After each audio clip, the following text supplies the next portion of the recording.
Le challenge, c'était vraiment de pouvoir concrétiser cette marque Casgrain dans un nouveau rayon, mais de garder vraiment son ADN. Est-ce que Pauline, tu peux te présenter pour les auditeurs bonjour qui nous Salomé, écoutent? je suis contente de te retrouver. Donc, je suis Pauline Golis, voilà, je suis en charge chez Bonduelle Frais de deux belles marques, la marque Bonduelle et la marque Casgrain, donc en tant que chef de groupe marketing. Je souhaiterais que tu te présentes aux auditeurs qui nous écoutent en quelques mots, et peut-être sans parler de ton métier.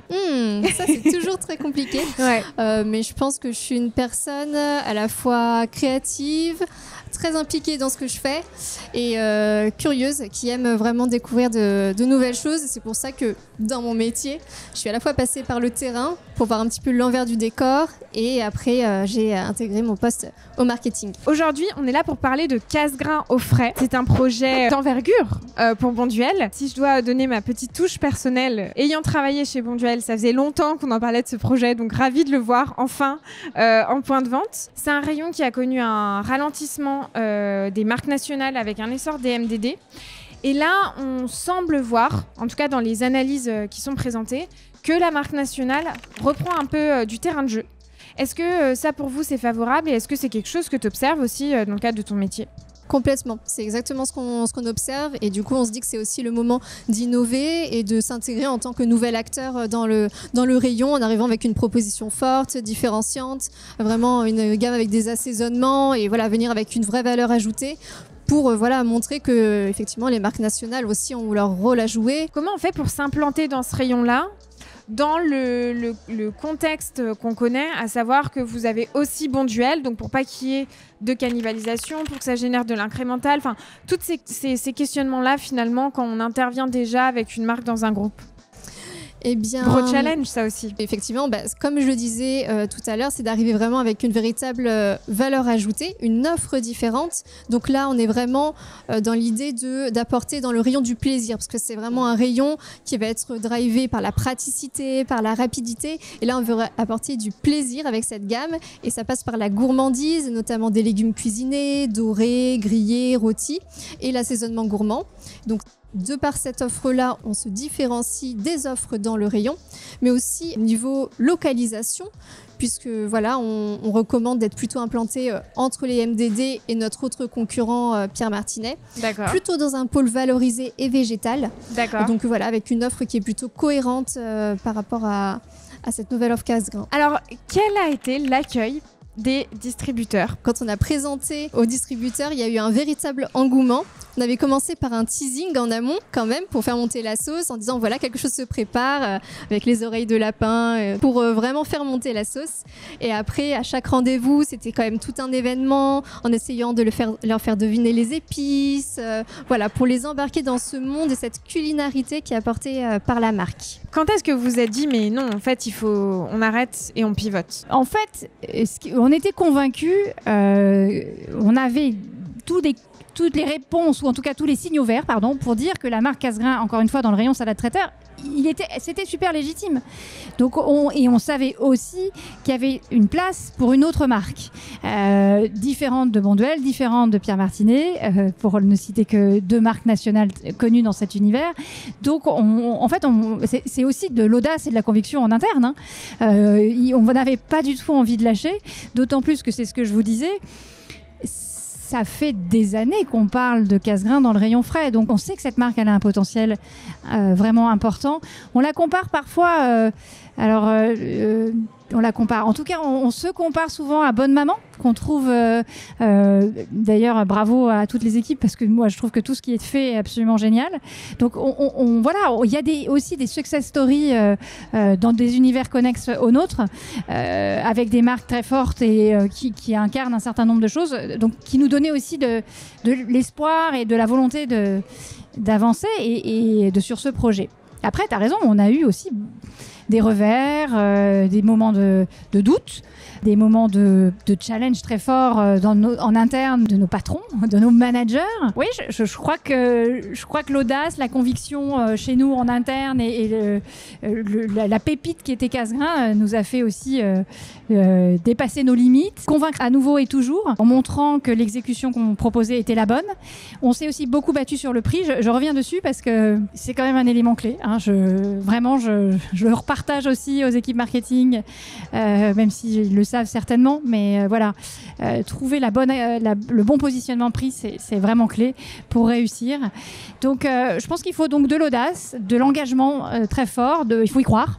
Il faut y croire. Il faut pas baisser les bras quand tu as un DG qui te re-challenge ou quand tu as une direction marketing qui te re-challenge en disant est-ce que vous êtes sûr. Voilà, et je pense que, et pour ça je remercierai jamais assez l'ensemble de l'entreprise, Camille et puis d'autres gens qui ont travaillé sur ce projet, parce que vous savez qu'un projet ça voit pas mal de monde aussi. Donc voilà, il faut aussi s'appuyer beaucoup sur l'interne et sur nos partenaires aussi bien sûr, pour nous aider à convaincre. En tout cas, faut pas tout de suite baisser les bras. Est-ce que vous avez eu des challenges par rapport à ça, humains ou d'autres peut-être que je n'ai pas cités? Forcément, hein. Un lancement de marque, c'est des challenges et ça vient avec ça vient avec son lot de challenges, tout comme chaque projet. Mais là, c'est vrai que c'était d'envergure et donc le challenge, c'était vraiment de pouvoir concrétiser cette marque Cassegrain dans un nouveau rayon, mais de garder vraiment son ADN de marque. C'est codant, pour vraiment que le conso puisse retrouver la marque Cassegrain et son exigence dans le rayon. Donc pour ça, on a beaucoup échangé avec les équipes qui, elles, sont vraiment expertes sur la marque, les équipes donc de la conserve. Pour respecter cette exigence de marque, on a dû faire tester auprès des consos. Et clairement, lors des premiers tests, on n'était pas au niveau du visuel du produit. Donc on a décalé le lancement d'1 an. Pour pouvoir sortir un produit qui soit vraiment abouti et qui réponde aux exigences de la marque. Donc vraiment, c'était un beau challenge, du travail permanent pour embarquer aussi les équipes du frais qui étaient moins proches de cette marque finalement, donc il y avait besoin aussi de bien embarquer en interne pour montrer toute cette puissance de marque que peut avoir Cassegrain. Donc voilà, c'était de beaux challenges. Je veux comprendre ce qui s'est passé dans le cadre de ce projet. J'ai plein de questions à te poser. Est-ce que tu pourrais m'expliquer, Camille, quel est le point de bascule qui a poussé Bonduelle à se dire on a une pépite entre les mains, Cassegrain, qui intervient sur la conserve depuis des années, et on décide de le basculer sur le frais? Exactement comme tu le dis, c'est une véritable pépite. Donc c'était une véritable opportunité que de pouvoir capitaliser sur cette marque. C'est quand même une marque qui est née en 1856, donc qui a 170 ans d'histoire l'année prochaine. On va le fêter comme il se doit. C'est une marque forte, qui a su séduire les consommateurs, qui a battu encore sa part de marché, qui a un taux de réachat en constante augmentation, qui s'est vraiment fidélisé ses consommateurs. Et d'ailleurs, on est sur le stand Pop-Up Cuisine Actuelle et on a plein de fournisseurs qui sont venus en nous disant votre ratatouille, c'est vraiment ma ratatouille préférée, je la préfère même à celle de ma maman. Et c'est pas pour rien qu'on est ratatouille préférée des Français. Donc dur pour la maman quand même. Mais un peu dur pour la maman. Et l'opportunité aussi, c'est de se dire que il y a quand même 3/4 des consommateurs de la marque Cassegrain au rayon ambiant qui consomment aussi des rayons au salade traiteur. Donc en fait, on avait une opportunité aussi de ce côté-là et on a bien vu que le frais pouvait apporter beaucoup à la marque Cassegrain. Un nouvel usage, par exemple, de praticité avec un produit irrésistible prêt à consommer, plus de visibilité et le fait de pouvoir étendre sa culinarité sur un autre rayon, montrer que c'est une marque qui sait innover. Et évidemment et surtout, Cassegrain qui pouvait aussi apporter quelque chose au frais. Parce que ça c'est super important, apporter une offre premium végétale, une offre qui soit à la fois gourmande et végétale. En effet, quand on se pose la question de lancer une nouvelle marque, il faut qu'on comprenne si cette marque est en capacité d'aller effectivement s'étendre sur des nouveaux rayons. Est-ce que le contenu de cette marque justement est suffisamment fort pour pouvoir s'adapter à un autre rayon? Et ça c'est la première question, sachant qu'en plus Cassegrain n'a pas forcément une très forte notoriété, elle est autour de 30% de notoriété. Donc c'est une question qui est tout à fait légitime. Est-ce que cette marque, elle peut aller séduire de nouveaux consommateurs, d'autres consommateurs dans un nouvel univers? Donc pour répondre à ta question, en fait, la première étape d'un process comme ça, c'est d'aller voir le consommateur. Généralement, effectivement, en disant si demain je vous parle de Cassegrain dans un autre univers, et ici spécifiquement c'était l'univers du traiteur, est-ce que pour vous c'est légitime de voir cette marque? Et la réponse a été oui, de façon évidente, et on l'a testé d'ailleurs plusieurs fois, sous plusieurs angles, parfois avec des tests quali, puis avec des tests quanti, auprès de consommateurs Cassegrain bien sûr, mais aussi auprès de consommateurs de la catégorie du traiteur, pour voir si cette marque avait dans le ventre, entre guillemets, si je puis me permettre l'expression, dans son ADN et dans ses codes, la possibilité de se stretcher dans l'univers du frais et du traiteur. Après, la deuxième étape, c'est que ce qui est très important quand on veut stretcher une marque, c'est se dire comment je vais incarner les codes de cette marque qui existe essentiellement dans l'univers de l'ambiant, de la conserve. Comment je vais pouvoir basculer cette marque dans un univers qui est du frais, parce que ça n'a rien à voir. Donc il fallait trouver le hook, le positionnement à la fois très propre de Cassegrain, tout en lui donnant la spécificité du frais. Ça a été un exercice marketing pas simple, j'avoue, et qui a nécessité pas mal de jus de cerveau. Et on a travaillé beaucoup sur la culinarité, sur le végétal et la culinarité spécifique de Cassegrain, qui est bien sûr le légume du soleil notamment, et cette petite pointe d'épices pour faire toute la différence en termes organoleptiques. Voilà, ça a été la façon dont on a voulu exécuter la marque Cassegrain au rayon frais, bien sûr, avec une proposition de salade fraîche. Donc, 4 références de salade, dont un taboulé, une salade de pois chiches, une salade de blé et une salade de lentilles. C'est un rayon qui est plutôt fonctionnel, donc qui est drivé par la praticité. Et la rapidité. Donc voilà, il y a, comme je le disais tout à l'heure, un vrai enjeu de ramener du plaisir dans le rayon. Donc voilà, ça c'est un besoin qui est factualisé, qui revient d'année en année, ce besoin de plaisir et de gourmandise en fait dans ce rayon fonctionnel.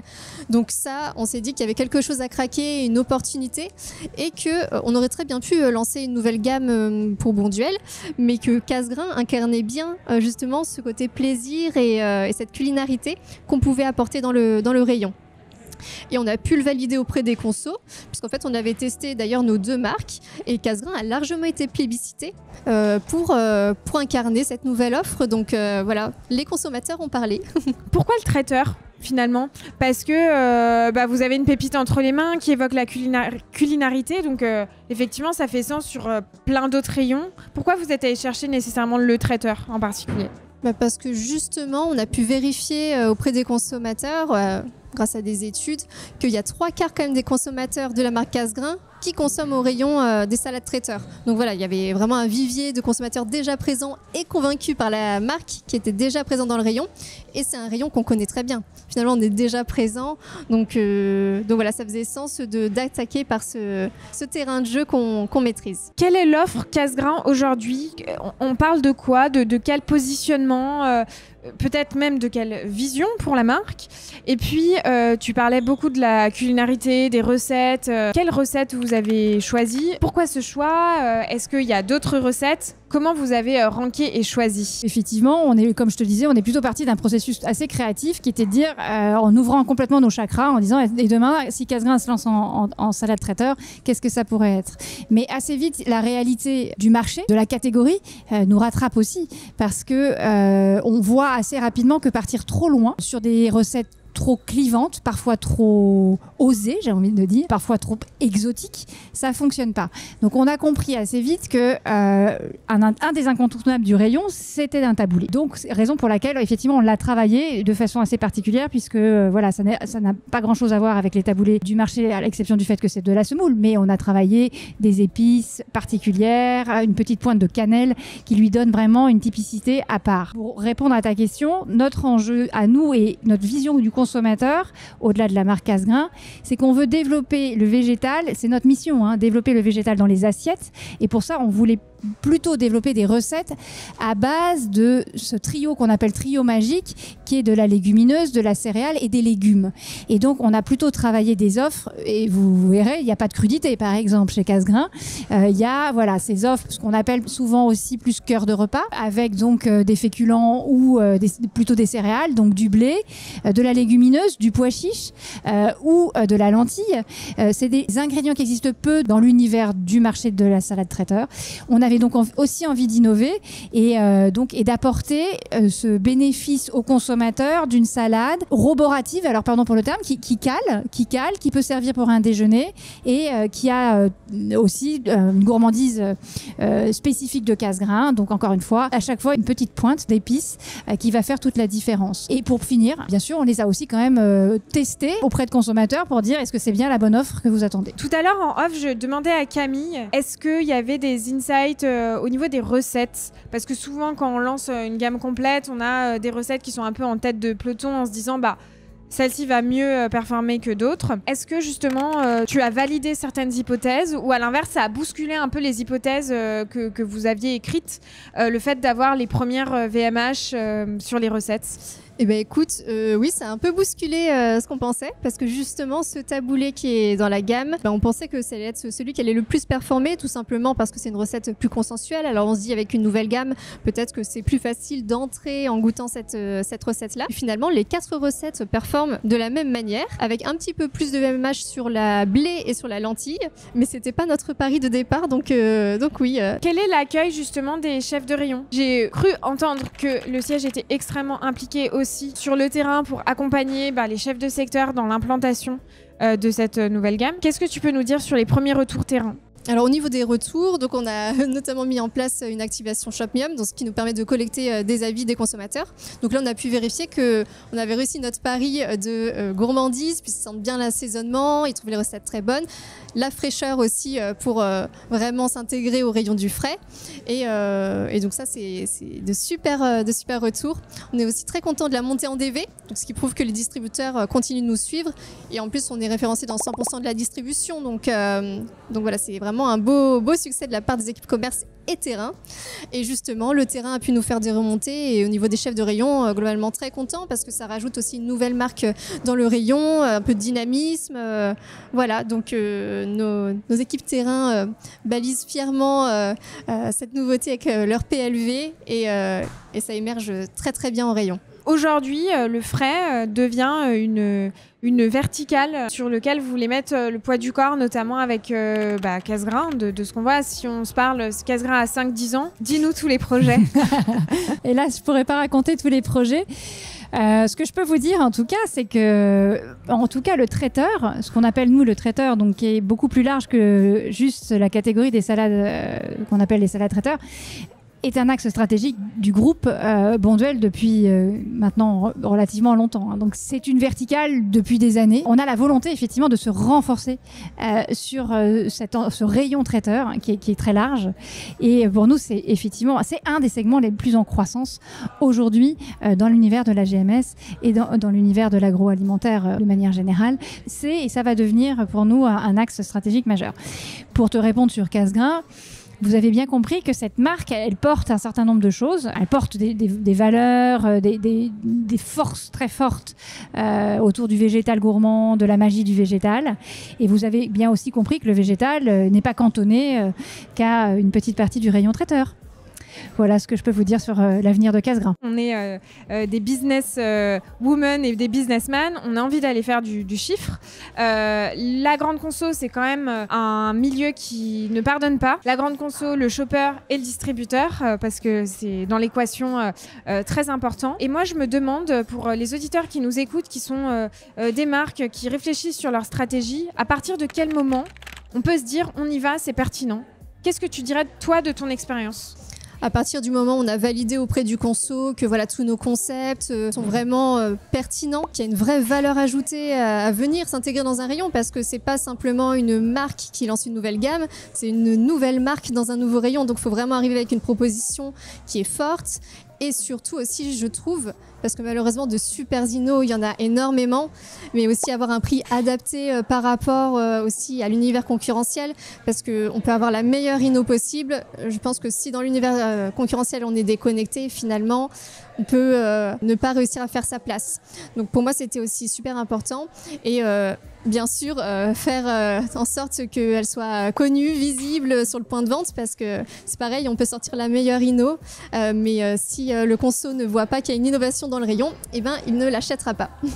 Qu'est-ce qui est le plus probant en termes d'études pour en avoir fait quelques-unes quand même? Ouais, c'est une bonne question. En effet, on n'est pas forcément obligé de passer par un processus de validation super ficelé quand on n'a pas forcément beaucoup de moyens. D'abord, la chance qu'on a, c'est qu'on a des équipes marketing notamment, mais pas que, des équipes au global qui connaissent très bien la marque et très bien le consommateur. Donc déjà, l'intelligence interne, toute la connaissance interne de la marque nous a permis aussi de faire cette proposition de valeur, d'étudier le stretch de cette marque. Donc on s'est beaucoup appuyé sur l'interne en réalité, avec toute cette intelligence qu'on a collective, de se dire what if, et si demain on mettait Cassegrain dans le rayon traiteur, qu'est-ce que ça pourrait être?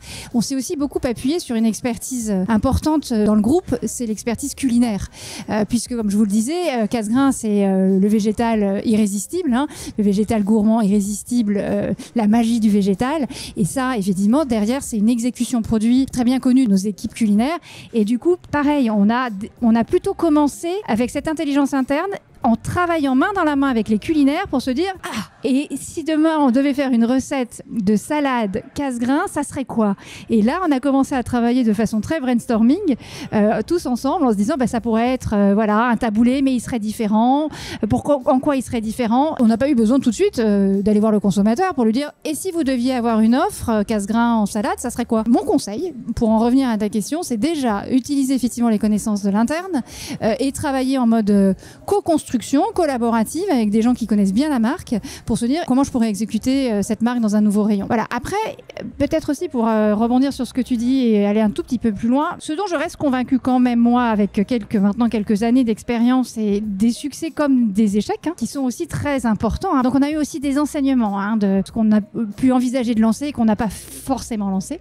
Donc s'appuyer bien sûr sur aussi des éventuels échecs entre guillemets ou en tout cas projets avortés. Mais il y a quand même une étude qui pour moi a été clé à un moment dans le processus, et c'est les études de mise en rayon de l'offre pour évaluer l'impact de nos packs, pour évaluer l'impact aussi de l'offre par rapport à ses concurrents. Il se trouve qu'on a travaillé avec PRS InVivo, mais cette étude-là, qui est, il est vrai, relativement coûteuse quand même, c'est vrai, pour moi elle était clé parce qu'on a validé l'ensemble des éléments du mix. Ça rassure, t'as raison.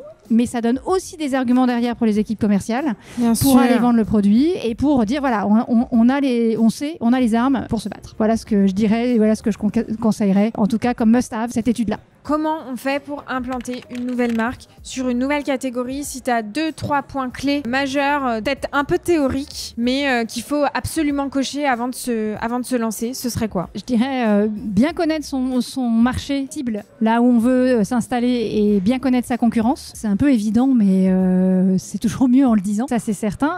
Je dirais de la créativité, s'appuyer bien sûr sur toutes les connaissances internes et toute l'intelligence que vous avez tous. Vous êtes aussi des consommateurs, nous sommes tous des consommateurs. Vraiment, j'invite aussi à s'appuyer sur cette intelligence interne collective pour être créatif. Et bien sûr, quand même, un troisième point, un petit point de validation quand même conso. Ne pas partir non plus complètement sans quelques éléments consommateurs pour vendre le projet en interne, pour vendre le projet derrière aussi aux clients. Et je dirais peut-être un dernier point, c'est évidemment de l'audace et puis de la conviction. Dans les équipes marketing, il y a encore une fois beaucoup de ça qui fonctionne aussi, de l'envie pour réussir. Voilà, donc allez-y.